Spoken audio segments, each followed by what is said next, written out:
So technically, this review is supposed to be on Tuesday. However, I got a special access, Pilomax Plus, and I tried to use it free. That is, I don't know, Globe Rewards or something. And I figured to use it to review data for top one. So here we are this Saturday, and you know what that means? It's now time for our bold review. Dito sa Saturday night's main event only on Harriet. And today we are going to review top one. Top one sa klase. Pero ito ba yung top one na bold ng Viva Max in 2024? We'll see. So, this is a movie starring Christine Imperial. I think the guy's name is Armani Hector. Tapos, ang kanilang introducing dito ay si Marian Saint. Parang uso sa kanila yung mga medyo chubby na babae ngayon eh. So we got Marian Saint, Angel Aril actually gained weight, so she's one of them. Erika Balagtas, Ara Alonso.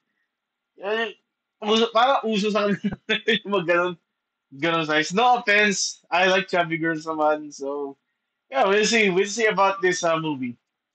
Okay, so top one is the story of Dex and Ozzy.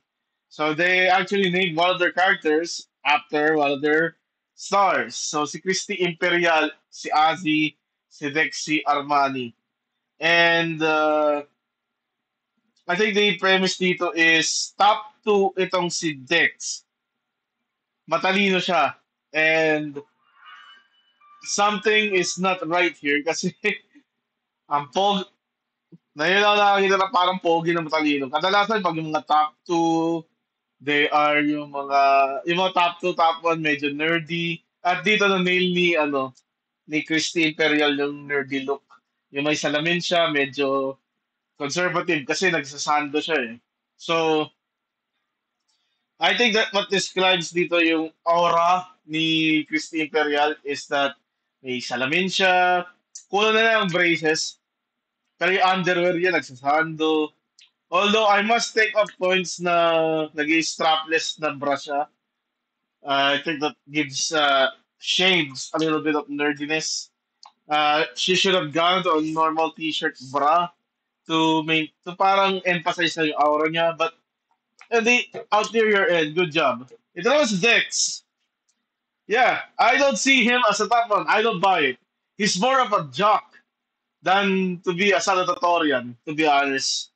So, meron pa siyang girlfriend dito, si Marian Saint. So, ang dating dito is, itong si Dex, gusto niya maging top one, kompetensya niya si Ozzy, and ang strategy na pinanukala ni Marian sa kanya is to seduce Christy, is to seduce Ozzy. It's kind of the same as the plot of Gamitan, to be honest, pero sa Gamitan kasi parang sinidus lang si Maui Taylor doon to the point na gusto lang siyang kangkangin, di ba? Dito gusto lang maging top one si Dex. Establish dito na medyo lastful itong si Ozzy. So hindi siya yung normal na nerd na nakita mo na stylish, attractive, slavishly devoted to academic pursuits. No, uh, Ozzy has some secrets, and she kinda had have the hots for Dex. So sa library, nakita niya na si Nisha, that's Marian Saint's character, ginibigyan ng ulo itong si Head at ito, binibigyan niya ng head itong si Dex.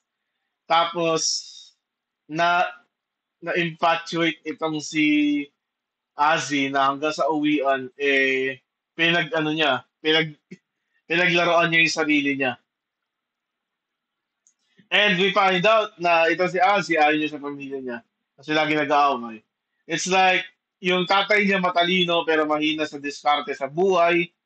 Siguro parang ako. Relatable. At yung nanay niya,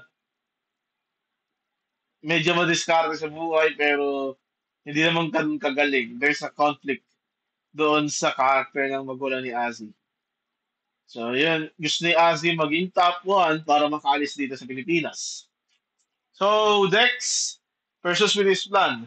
And he was given the perfect scenario doing a research project. Ito si Ozzy, nabulot niya yung pangalan ni Dex. And the plans go in motion. So, pinagpustahan siya. 5K if magkatuluyan sila ni Ozzy.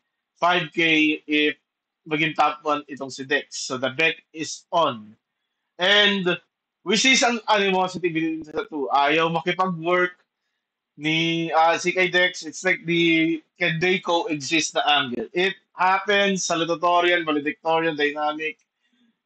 Yan. Kaya maraming honor student ngayon sa Pilipinas eh. Sa mga ano eh. Kasi ayaw nila yung competition. Piniprevent yun. And this is like one of those movies na pinapakita yung dangers of the competition. Minsan nauwi sa ganito. Hindi naman sa nauwi sa sex, pero yun, naging intense minsan yung competition sa honor roll.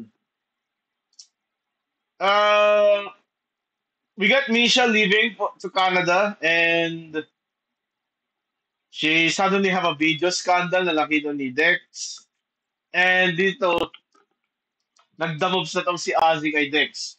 Una, nagdamoves pa si Dex eh. Inalikan si Ozzy, sinampal, pero gusto pala ni Ozzy.